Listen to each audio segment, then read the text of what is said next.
kufika kwa wingi wenu. Tuna mambo mawili makubwa ya kuwafahamisha ili mtusaidie kufikisha kwa mashabiki wetu, lakini pia kwa wadau wa soka. Ni mambo makubwa, mambo mazuri. Kipenga kimeshalia. Msimu mpya 2023 2024 umeanza rasmi. Mmeona jana kuna mechi zimeanza za ligi kuu. Kwa na sisi tukiwa kama timu ambayo inashiriki ligi kuu ni lazima tuzungumze na mashabiki wetu pamoja na wadau wafahamu ni kitu gani kinaendelea kutoka kwetu Singida Fountain Gate FC. Kwa leo tumekuja hapa kuwafahamisha kuhusiana na masuala mawili makubwa. Swala la kwanza litakuwa chini ya CEO, nadhani mnamfahamu Mr. Olebile Sikwane, yeye ndo mtendaji mkuu wa klabu yetu. Lakini swala la pili ambalo ni kubwa zaidi itakuwa ni kuhusiana na maandalizi yetu kuelekea mechi za kimataifa, mechi ya shirikisho barani Afrika CAF.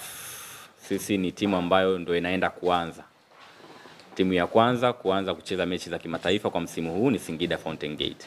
Wengine wameshatangulia ligi kuu huko tumeona, wengine watacheza kesho, lakini sisi tutaanzia kwenye michuano ya CAF. Baada ya hapo ndo tutaanza kushiriki ligi kuu.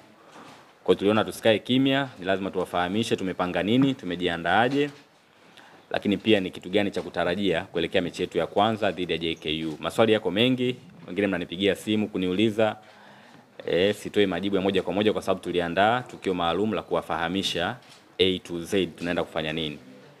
Sawa sawa Kwa tumekusanyika hapa ndugu zangu, tupeane picha kamili. Singida Fountain Gate inaendaje kwenye michuano ya kimataifa na malengo ni yapi? Lakini pia tunaendaje, tunacheza wapi? Singida kule wengi mmefika, mnajiuliza itawezekana mechi za CAF kucheza Singida? Kwa tumekusanyika hapa kujibu maswali yote hayo. Karibuni sana, na bila kupoteza wakati nataka tuanze na agenda ya kwanza ambayo imetukusanya hapa. Yenyewe itatambulishwa na CEO wetu hapa, mtendaji mkuu Bwana Olebile Sikwane. Yeye atazungumza ni kitu gani ambacho anaenda kwa ni jambo kubwa ambao anaanza nalo CEO, jambo kubwa kweli kweli kwa maendeleo ya soka. Lakini kabla bwana CEO hajazungumza, kipekee kabisa nitumie fursa hii kumtambulisha Nasma Mwalami ambaye najua mmemuona akiwa tumemtambulisha kupitia kurasa zetu na taarifa zetu. Yeye ni mtendaji mpya kwenye klabu yetu. Hii itoe tafsiri kwenu kwamba jamani, kazi mnayoifanya inaonekana. Endeleeni kufanya kazi kwa bidii. Taasisi za juu huku zinawaona, mnafanya kazi nzuri sana. Na ndio maana jicho letu linakuwa rahisi kuwaona wale ambao wanafanya kazi vizuri. Nasma ni mmoja wa wanufaika, ametoka huko. Pengine kwenye press ya leo angekuwa upande huo, lakini leo yuko hapa kama mmoja wa watendaji wetu kwenye klabu ya Singida Fountain Gate. Ni kazi nzuri ambayo amefanya, imeonekana, na tunaendelea kuangalia. Tunaona kitu tunachokifanya na tunaamini kadri tunavyoenda mbele tutazidi kushirikiana katika kusongesha mambo mbele. Kwa hiyo nilikuwa nachomekea tu. So kipekee kabisa nimkaribishe Bwana Olebile Sikwane azungumze nanyi na atambulishe jambo letu la kwanza kubwa ambalo tumekusanyika nalo leo hapa. Mr. You're welcome. But you don't tell me what you've been saying. I told you an introduction. Okay. Thank you, Director of Ceremonies, Mr. Hussein. Good morning, habari. Are you fine? Are you good? Okay, thank you so much. First and foremost, let me thank you for coming in good numbers to our press conference. It's always humbling to see, journalists coming in large numbers, because as a former journalist, I know that it means they appreciate the work that you are doing. And let me also thank you in advance for welcoming me in Tanzania. And so far, so good. I also want to thank you for the support. I think I've gotten your support, and I'm very happy with how I've been working with some of you. I've not had any difficulty in terms of interacting with a lot of you. And so I will tell Senzo that you are good people so far. You remember the first press conference I said he warned me about the media here in Tanzania. He said if I do well will get all the praises, but if I do bad, it will be the end of me. So far so good, right? Yeah, thank you. When I got introduced to the club in June, I made it clear to all of you that the intention is to professionalize the team. The leadership of the team went as far as Botswana to look for somebody that can come and make changes to the team in terms of how the team is run. And I want to believe that that was the overall objective of the owners of the team. And also looking at the fact that the team played very well last season, achieving top 4, qualifying for CAF, it meant that the team now needs people who can come in with the experience to propel the team to greater heights. This is not trying to, undermine the work that was done by the people that we found in the club, but, as a club, you always want to evolve and move with the times. So they went to Botswana, they took me there, and I'm here to make changes where I think I need to make changes, to make the team look much better, to make the team stronger, the playing squad, the administrative squad, team. So in the preseason, you would have noticed that we made a lot of changes in terms of the playing personnel. We brought in a number of players from Africa and some from, around Tanzania. Some very expensive players, very experienced, tried and tested, some of them. So that alone should show you the ambition of the club and where the club wants to go, So it then goes without saying that if you are going to strengthen the technical department or the playing squad, it therefore means that you also have to look at yourself in the office and say, where do we lack? And as I said, when I came in, I'm only here to make changes and make the team better than where it was in the past 2-3 seasons. So we looked around and we saw where the gaps were, and as you see, the challenge ahead of us is CAF, but not only CAF, but we also have a hectic domestic schedule in terms of the league. We are just coming from Tanga, where we had a community shield, and there are other domestic competitions that we are going to be engaging in. So the team had to look at its administrative stuff to see where people can help in terms of administration and logistics, and operations. Therefore, the club took a decision to look for a chief operations officer who could come in and make sure that the team runs smoothly and seamlessly on a daily basis. You'd agree with me that the Tanzanian league is very big, and also the geographical locations of where the clubs are does not help us in any way. So we have to be agile enough to see where we need to fix. Consequently, the club then took a decision to bring in an experienced football administrator who has worked for both the TFF and the National Premier League Board. And we found one administrator called Mr. Kasano. May Mr. Kasano come in so that they see him. So Mr. Kasano will be the Chief Operations Officer for Singida Fountain Gate FC.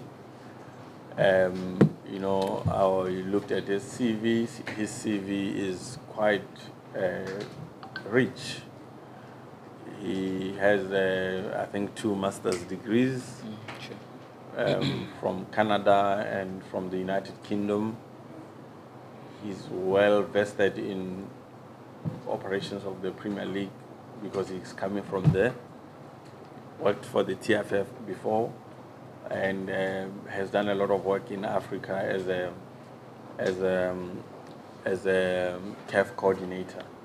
So we are very confident that Mr. Kasano would add value to our club.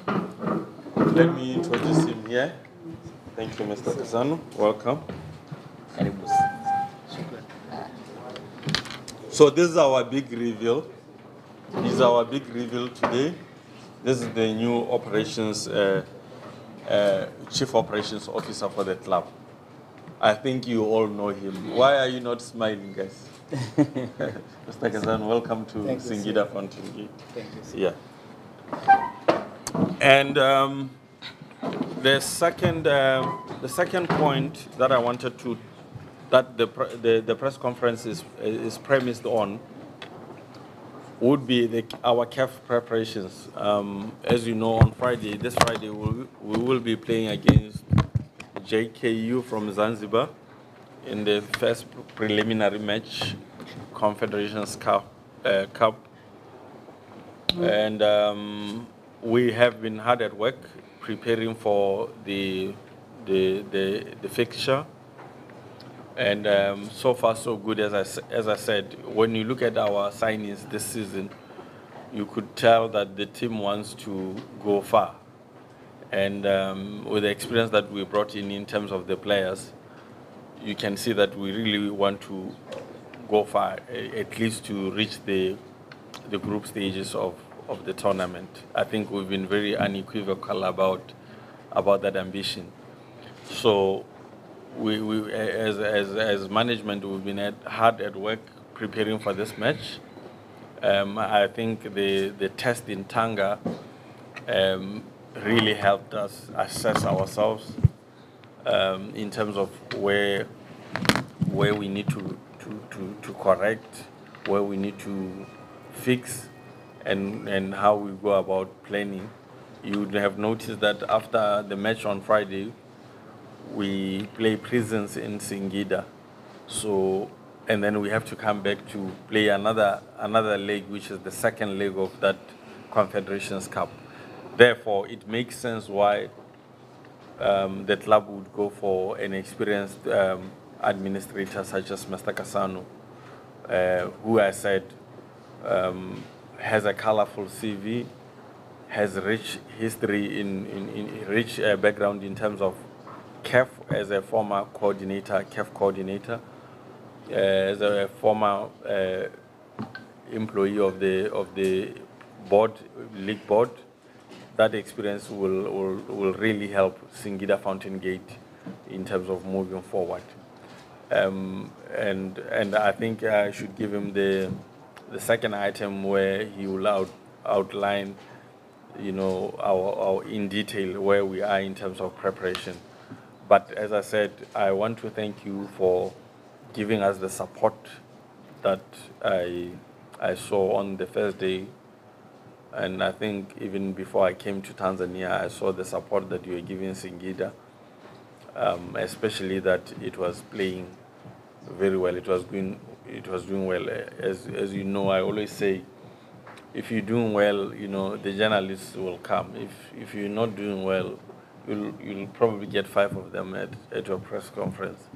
So thank you for supporting us. Mr. Kasano will be taking the mic to outline in detail in terms of the progress around CAF participation. So thank you so much, Mr. Kasano. Welcome, and your colleagues want to know how far the preparations and everything in terms of. But maybe before you outline that, maybe you should just greet them and talk to them. Thank you. As I've been introduced, we can go back to Swahili. Yes. Shukrani CEO.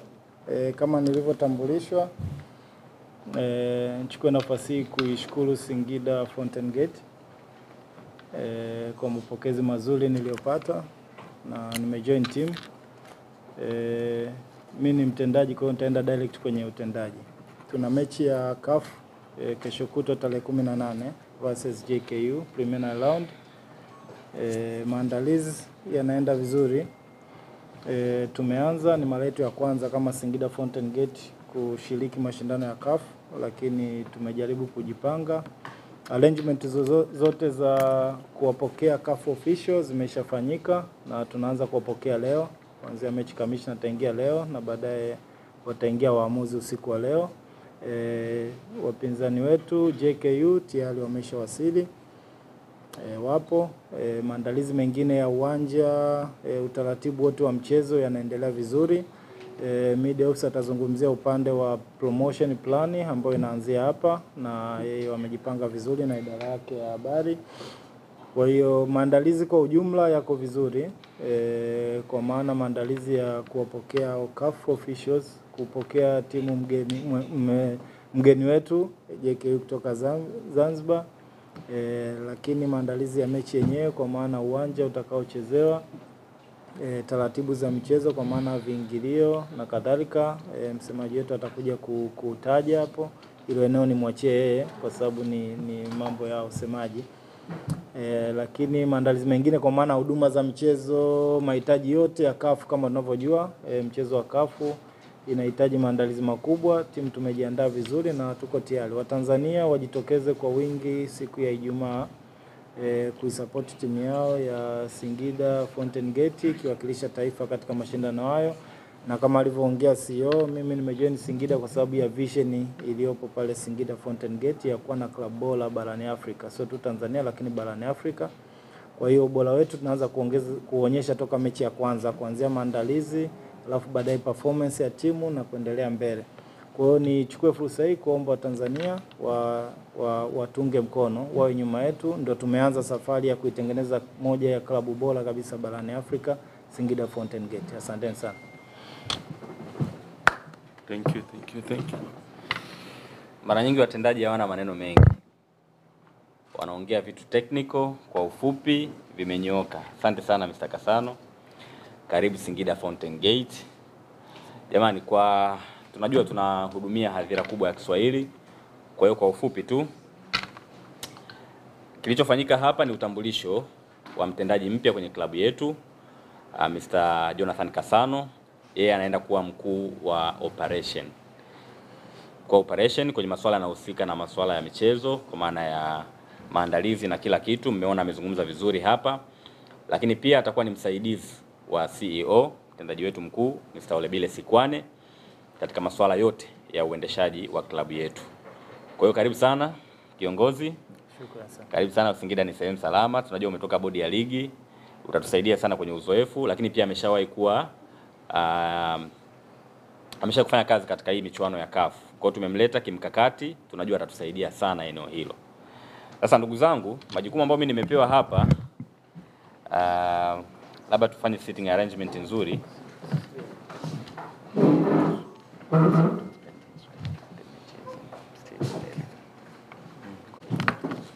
Tunaanzia tulipoishia.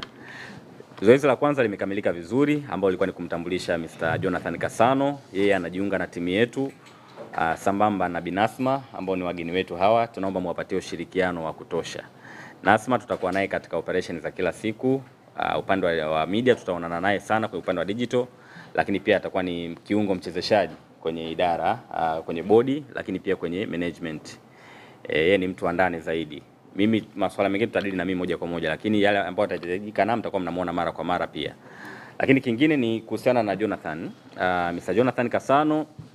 Yeye anaenda kutusaidia uzoefu, lakini pia uendeshaji wa klabu kisasa. Mmesikia hapa CV yake inatisha kweli kweli. Ni msomi wa ngazi ya masters, amesoma kule Canada, Marekani, lakini pia amesoma Uingereza, lakini pia amefanya kazi si chini ya miaka 6. Si ndio kiongozi? Yes, ametumikia mpira wetu kwa miaka 6 kwa bodi ya ligi akishika na nyadhifa mbalimbali. Najua wengi wenu mnamfahamu, mmeshakutana naye kikazi. Sasa hivi mtakuwa mnamuona akitumika kupitia Singida Fountain Gate FC. Sasa kubwa ambalo linafuatia hivi sasa ni kuhusiana na mechi yetu ya kwanza ya kimataifa ambayo tutacheza na JKU. Maswali ni mengi.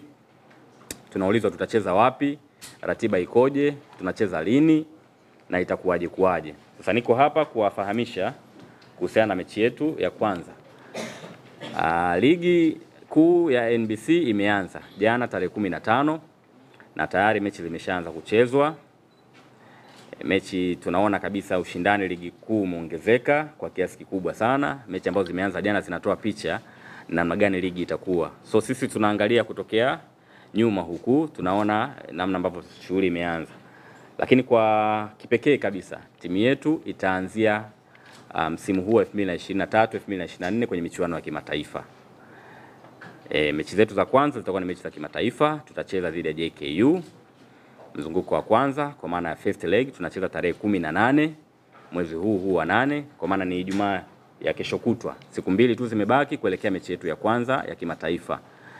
Tutacheza wapi? Singida kule ni pazuri sana, hali ya hewa nzuri, lakini kwa mujibu wa vigezo ambavyo vimewekwa na CAF, miundombinu bado haijakidhi kucheza mechi za kimataifa. Kwa hiyo ratiba ilipangwa tucheze katika uwanja wa Benjamin Mkapa. Tunafahamu upo kwenye matengenezo hivi sasa.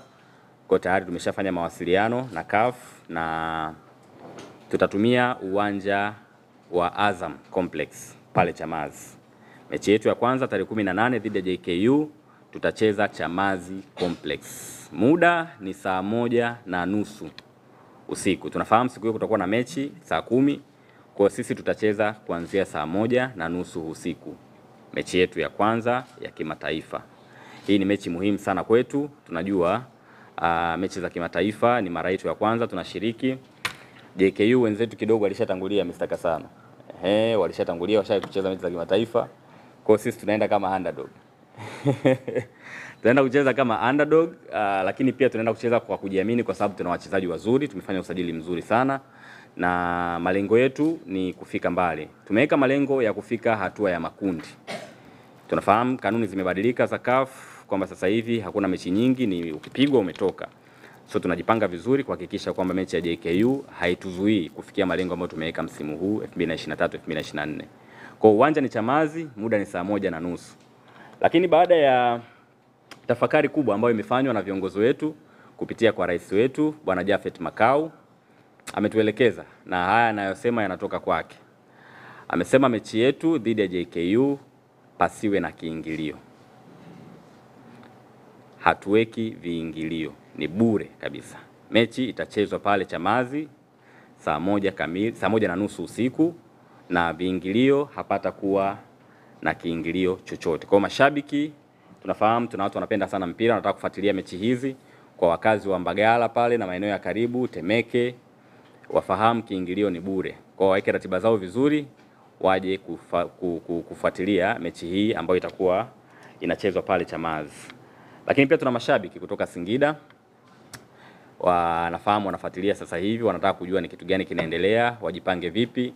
Kwa hiyo wao wajue kabisa tumewaandalia utaratibu maalum kwa mashabiki wetu wa Singida. Tunajua ni timu ya nyumbani, lazima watu wetu wa nyumbani tuwape kipaumbele. So wao tumewaandalia utaratibu mzuri kabisa, watakuja, tutawasafirisha na kuwarudisha. Lengo ni kusupport timu yetu.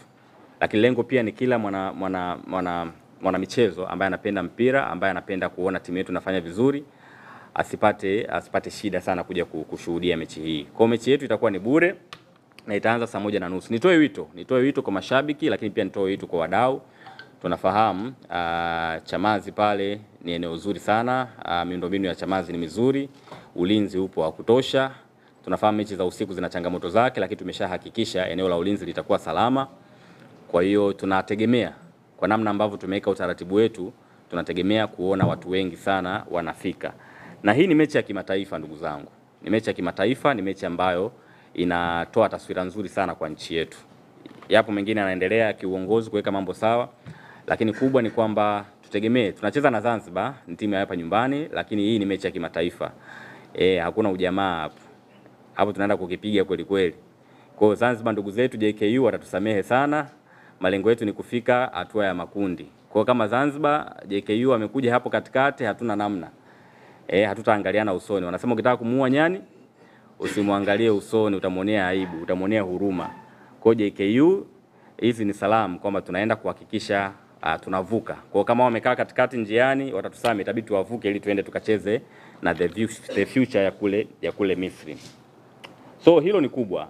Hilo ni kubwa ambao tumeona tuwatambulishe mapema, na kuanzia sasa tutatoa utaratibu. Lakini pia tuna utaratibu maalum kwa wale ambao tutakuwa na wageni wetu mahsusi kabisa ambao watakuja kukaa kwenye nafasi za VIP. Tutawatangazia utaratibu ulivyo, lakini kuna mialiko ambayo tutatoa. Kwa hiyo kwa yote ambaye atapata mwaliko ajue kabisa tumeandaa utaratibu mzuri ya kuepuka usumbufu na kuweza kufika. Hatujawasahau ndugu zetu wa vyombo vya habari. Najua wengine mnajiuliza mechi ya saa 1 usiku inakuaje, tunafikaje Chamazi, tunajua changamoto zenu. Kwa upo utaratibu ambao tumeuandaa wa kusafirisha wanahabari kutokea pale TFF kuelekea uwanjani na kuwarudisha. Mbona mpige makofi?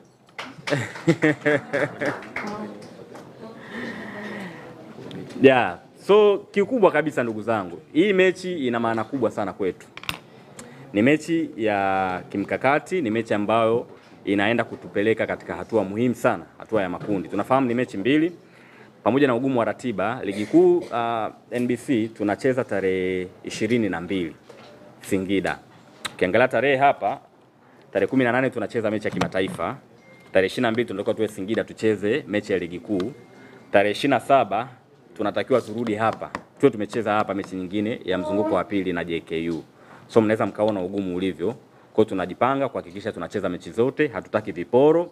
Mechi za viporo zina shughuli yake, ni ngumu kweli kweli. Kwa hiyo tunajitahidi. Bahati nzuri tuna mdhamini wetu Precision Air, atatusafirisha vizuri kabisa kutoka Dar es Salaam na ataturudisha. Kwa hiyo hakutakuwa na kizuizi chochote, lakini kikubwa ni kwamba mechi yetu ya kwanza tutacheza tarehe 18 ya kimataifa. Tutaenda ligi, tutacheza mechi yetu ya ligi kuu kule Singida tarehe 22 dhidi ya Tanzania Prisons katika uwanja wetu wa nyumbani CCM Liti. Kisha tutarejea kucheza mechi yetu ya pili ya michuano ya CAF dhidi ya JKU. Hiyo ndio ratiba yetu rasmi kwenye michuano ya kimataifa tunayoanza nayo kwa mechi ya kwanza. Tutaendelea kutoa taarifa zaidi kuhusiana na mechi zinavyoenda. Tuna imani kubwa sana na timu yetu na kikosi chetu. Tunafahamu JKU ni wazuri, especially katika michuano ya kimataifa huwa wanafanya vizuri sana. Tumefuatilia rekodi zao, tumeona ni timu ambayo inahamasika inapokuwa inacheza mechi za kimataifa. Kwa hatuendi kwa kuwadharau, tunawaheshimu sana. Tunajua ni timu ambayo itakuja kwa namna ya kujipanga vizuri, na wao wanataka kwenda mbele, wana malengo yao pia. So itakuwa ni mechi nzuri sana kwa kila shabiki anayependa mechi nzuri, anayependa kufuatilia mpira mzuri. Ni fursa kwake kuweza kufika pale Chamazi kuweza kushuhudia mechi hii. Sisi ni ndugu, Zanzibar ni ndugu zetu, lakini kwenye kazi undugu tunaweka pembeni, tunahakikisha kwamba tunaweka malengo yetu mbele kwanza. So itakuwa ni mechi nzuri sana. Sisi tuna imani kubwa na kikosi chetu, na bila kusahau Mr. Kasano, Rais amenitumia ujumbe hapa mapema kabla tujaanza mkutano huu. Amesema niwafahamishe wanahabari, hatujamleta Maruf Shakei kuja kuwania nafasi ya 3 kwenye ligi kuu. Hatujawasajili wachezaji kama Duke Abui kuja kuwania nafasi ya 3. Amesema acheni unyonge, nenda ukatoe taarifa hii kwa wanahabari kwamba ligi kuu NBC 2023 na 24 tunautaka ubingwa. Hiyo ni breaking news, imetoka kwa Bwana Makau, rais wetu, rais wa club. Amesema nenda katangaze malengo yetu ya klabu ni ubingwa. Hatuna unyonge, tuna kikosi kizuri. Najua wengi wenu mmeona kule ngao ya jamii namna ambavyo tumefanya vizuri. Kwa amesema kwa kikosi hiki, kwa uwekezaji ambao tumeufanya na hata hawa wachezaji. Unajua ukiweka malengo yale ya kidhaifu hata wachezaji unawavunja moyo. Wanaona kama sasa tumekuja kukuania nafasi za nini wakati tunaweza kufanya chochote. So rais amesema niwafahamishe kwamba malengo yetu ya msimu huu yamebadilika kutoka kuwania nafasi za 3 za juu twende kwenye ubingwa. Tunautaka ubingwa wa ligi kuu NBC 2023 2024. Nia tunayo, uwezo tunao na sababu tunayo. Na timu pia tunayo. Tumeshajifunza sana kwenye msimu uliopita. Tunafahamu ligi ina ushindani, ina mambo mengi, na sisi tumejipanga, na ndio maana tumeanzia eneo la usajili, kufanya usajili wa kimkakati, kuhakikisha tunafikia malengo. Habari hii inaenda kuwafikia Watanzania wote, lakini pia iwafikie mashabiki wetu wa Singida, na wachezaji tayari wanafahamu malengo haya yameshawekwa kwao kwamba tunautaka ubingwa. Kwa kama walikuwa wamerelax, walikuwa naamini kwamba hii top 4 ni kitu rahisi, sasa hivi tumewatoa kwenye comfort zone, tumewapeleka kwenda kwenye kuwania ubingwa. Malengo ya ligi kuu NBC ni ubingwa kwa Singida Fountain Gate. Lakini hiyo ni taarifa ya rais, niliona ni muhimu sana niifikishe, ila kubwa kuliko yote ni mechi yetu ya tarehe 18 kesho kutwa dhidi ya JKU. Sisi maandalizi kwa upande wa club, kama club tumeshajiandaa vya kutosha. Mkuu wa operation hapa ameeleza vizuri kabisa, tunatarajia kuwapokea wageni wetu kuanzia leo, match commissioner na wengine, na maandalizi kwa upande wetu kama club yamekamilika. Tunaamini huko mbele, kwa mujibu wa ratiba zitakavyoenda, inshallah panapo majaliwa tutaenda kutumia uwanja wa Benjamin Mkapa, lakini kwa mechi za baadaye. Lakini kwa mechi zetu za awali tutacheza Dar es Salaam zote katika uwanja wa Chamazi kule, uwanja wa Azam Complex kule Chamazi. Asante. Mmejaribu kuzungumza na TFF labda kuwabadilishia ratiba ili muweze kucheza vizuri kimataifa? Ni swali zuri sana, tumelipokea kutoka huko. Lakini niwaambie ndugu zangu, tumefanya usajili wa wachezaji wanafika karibia 31. Sawa. 31 ni wachezaji wengi sana. Kwa ratiba haijawa tatizo kwetu, tuna wachezaji wa kutosha, na kwa bahati nzuri kupitia kamati yetu ya usajili, lakini mapendekezo pia ya benchi la ufundi yamefanya kazi nzuri. Tumesajili wachezaji ambao viwango vyao havipishani. Kwa ni kama tuna timu mbili. Singida Fountain Gate tuna timu 2-1. So ni kazi ya kocha kuamua ni kikosi gani ambacho kinaenda kutupambania katika mechi husika. So hilo tatizo la ratiba halitusumbui kwa sababu tuna wachezaji wa kutosha na wote wana uwezo wa kwenda kututafutia matokeo popote kwa muda wowote. Kwa hatujaandikia TFF na sidhani kama tunafikiria kufanya hivyo. Tumeshajipanga vya kutosha kuhakikisha kwamba tunacheza mechi zote, hatutaki viporo. Labda kwa bahati mbaya itokee mbeleni yuko injuries labda, na tunaomba Mungu atuepushe na hilo, lakini kwa sasa tuko imara, tunaweza tukacheza mechi zote bila wasiwasi wowote. Nimesema vizuri hapa ndugu zangu, tunamdhamini Precision Air, anatusafirisha na ndege. Usafiri wa ndege kutoka Dar es Salaam mpaka Singida, tunaishia zetu Dodoma pale, ni usafiri wa muda mfupi sana. Kwa uchovu na vitu vingine sidhani kama ni tatizo. Tayari tuna uhakika wa usafiri, hatuna shaka hata kidogo. Lakini kikubwa ni zaidi ni kwamba tuna wachezaji wa kutosha kwa ajili ya kwenda kutukamilishia ratiba bila kuweka viporo. Haya, nimesaka sana. Kwa nini umekuja Singida na umetoka bodi umetoka bodi ya ligi? Kitu gani kimekuvutia Singida? Labda unaweza ukazungumza machache. Karibu sana. Juma, swali lako hili? Yes, nafuatilia. Sawa. Hapa inatosha. Why Singida? Hayo ni swali zuri. Singida Fountain Gate, mimi nimefuata vision iliyopo Singida. Kikubwa ni vision, kama nilivyofuata vision ya TFF chini ya rais wetu Wallace Karia, na nimekaa pale, nimetumika kwa miaka 6 au 7 kuachieve hiyo vision, nikitumikia kuanzia TFF baadaye bodi ya ligi. Rais alikuwa na vision kubwa, vision nzuri anayo, kwa hiyo ya kuendeleza mpira wetu. Kwa hiyo na mimi nilipenda hiyo vision ya rais, nikajoin TFF na nimetumika pale, na kuna vitu tumefanya, tumeachieve kwa kiasi fulani, tumetengeneza msingi kwa kuendelea kuachieve, na imetokea fursa nyingine ya vision mpya na nzuri ya kutengeneza klabu ya mfano nchini kwetu, na mimi nimesomea sport management katika level ya masters. Kwa hiyo nikaona nafasi ya kutoa mchango kwenye vision mpya, vision kubwa, vision nzuri ambayo itasaidia mpira wetu. Tunaenda kutengeneza klabu ya mfano katika uendeshaji kwa nchini kwetu, na nimependa hiyo vision na nikafeel naweza kuwa part ya hiyo team na nikachangia mchango wangu kwenye hiyo vision. Kwa hiyo nimefuata Singida, ni vision walionayo ya kutengeneza klabu bora, especially kwenye kuimanage na kuendesha klabu hapa Afrika. Juma, utaki tuwe na watu wazito? Nzuri. Wanauliza kuhusu viingilio, kwa nini tumeweka free? Kwa nini tumeweka viingilio bure wakati kuna mechi za Ndondo Cup watu wanalipia 2,000 3,000? Pia ni mkakati, ni mpango mkakati. Ukitaka kuwa na klabu kubwa unabidi kupanga strategy zako, so lazima ukopi. Na mimi naamini ukifuatilia hayo mashindano uliyoyataja, walianza na historia yao na mipango yao, na sisi tumejipanga jinsi ya kuanza. Kwanza tunacheza nyumbani lakini ni ugenini. Singida Fountain Gate nyumbani ni Liti. Hapa tutakapocheza Chamazi ni nyumbani lakini ugenini. Kwa na sisi tumekuja na strategy ambayo moja bado itatumaintain kwenye status ya timu ambayo tunataka. kama unavyojua Singida Fountain Gate ni timu ina wadau wengi, nadhani kwa kiangalia kwa maana ya wadau, nadhani inaweza ikawa ni timu inaongoza kwa kuwa na wadau wengi kwa maana ya partner na sponsors. Kwa hiyo na wao wana mikakati yao, wana matakwa yao, wana mahitaji yao ambayo wamekubaliana na Singida, ambayo kwa uwanja wetu wa Liti tunaweza kutoa, lakini hatuwezi kuhakikishia hivyo tukiwa Chamazi au uwanja mwingine ambao ni nje na nyumbani. Kwa hiyo mkakati wa kuja na kuanza na mechi ya kwanza ya ufunguzi wa mashindano ya kafu kuwaruhusu mashabiki waje waone ladha ya Singida Fountain Gate inacheza kwa kiwango gani. Wanaweza kuwa wameiona Tanga ilivyofanya kwa kiasi fulani, lakini sasa tumewaletea nafasi hiyo hapa Chamazi tutakapoenda kucheza, waje waone timu yao. Alafu kutokea na hapo tutaanza kutengeneza fan base na mkakati utakuja kuanza kupanga viingilio na kadhalika. Lakini kwa vile ni mechi yetu ya kwanza kushiriki mashindano ya kafu, bodi imeonelea iombe shirikisho pamoja na kafu mechi hiyo viingilio viwe bure ili tupate hiyo momentum ambayo tunaitaka kwa hiyo mipango na mikakati ya muda mrefu.